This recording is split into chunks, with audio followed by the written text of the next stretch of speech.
ఇవన్నీ చెప్పి ఊరించేస్తున్నారు. టీజర్ రాకముందే ఒక టీజర్ వచ్చినట్టు అనిపిస్తుంది నాకు. ఎప్పుడు ఎక్స్పెక్ట్ చేయొచ్చు దేవరా 2? వచ్చేస్తుంది సుమా త్వరలోనే. నేను ఫస్ట్ అయితే ఆయనకి ఇప్పుడు కాదు, నాకు తెలిసి ఆగస్ట్లోనే ఇప్పుడు చెప్పాను, ఆగస్ట్లోనే శివ అస్సలు సెప్టెంబర్ 27 రిలీజ్. ఒక నెలన్నర నాళ్ళు కనిపించొద్దు నాకు, నేను నిన్ను చూడను, నువ్వు నన్ను చూసుకోవద్దు, మనం కలవద్దు అసలు. మనం కలిసినా హాయ్ బాయ్ చెప్పుకుందాం, సరదాగా నవ్వుకుందాం, టిఫిన్ కాఫీ ఏదో తాగుదాం, అంతవరకే. అసలు సినిమా గురించి దేవర గురించి మాట్లాడదు. బికాజ్ 2 years వాజ్ అండ్ చాలా హెల్ ఆఫ్ అ జర్నీ. అందులోనే ఉన్నాం అందరం. అదే పొద్దున దేవర గురించి మాట్లాడుకుంటున్నాం, వర గురించి మాట్లాడుకుంటున్నాం, మాట్లాడుకుంటున్నాం. సో ఒక చిన్న బ్రేక్ కావాలి.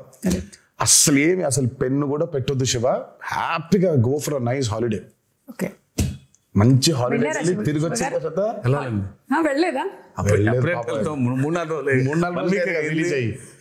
సరే ఇంకో వారం ఎంజాయ్ చేసి విజయదశమి అయిపోయిన తర్వాత విజయకేతనం ఇంకాస్త ఎగరవేసి అప్పుడు వెళ్ళిపోతారు ఆయన. నేను ఆ బాంబేకి వెళ్ళిపోతాను. కొంచెం ఈ దసరా టైంలో నాకు కొన్ని ఫ్యాంటసీస్ ఉన్నాయి. ఆ ఊరు వెళ్ళి ఆ థియేటర్ చూసుకోవాలి, ఈ ఊరు థియేటర్ చూసుకోవాలి నాకు అని. ఫ్రెండ్స్ చాలా మంది ఉన్నారు అక్కడ.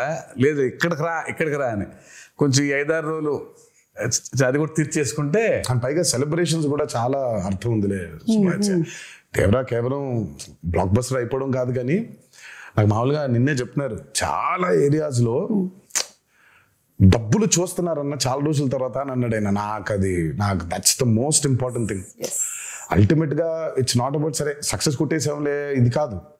ఫిజికల్ గా చాలా మందికి when they are seeing that కింద సెంటర్స్ లో when they are seeing that money return అవుతూ ఉంటే in forms of double and triple, ఇంకా అంతకంటే ఆనందమే ఉంటుందండి. సో ఇంకా సెలబ్రేషన్స్ రీజన్స్ ఉన్నాయి మాకు. ఇంకా అవన్నీ చేసుకొని ఆయన అబ్రాడ్ ట్రిప్ కి ఎక్కడికో, నేను బాంబేకి అలా ఒకేసారి వెళ్ళిపోయి మళ్ళీ ఒక నెల తర్వాత నాకు తెలిసి డిసెంబర్లో ఎప్పుడో అయినా మళ్ళీ పేపర్లు పెట్టుకొని మొదలెడతాను. అంటే కథ రెడీగా ఉంది, కథ రెడీ లేదనేది కాదు, కానీ ఇంకా ఇప్పుడు దేవరా 1 సక్సెస్ కి ఇప్పుడు దాన్ని తుది మెరుగులు ఇంకేం చేయొచ్చు, ఇంకేం రాయొచ్చు, జనం కొన్ని డౌట్లు, అదే వాటిని ఇంకొంచెం మీరు మెల్లిగా ఒక టీజర్ మాకు వదులుతారని నాకు అర్థమైంది.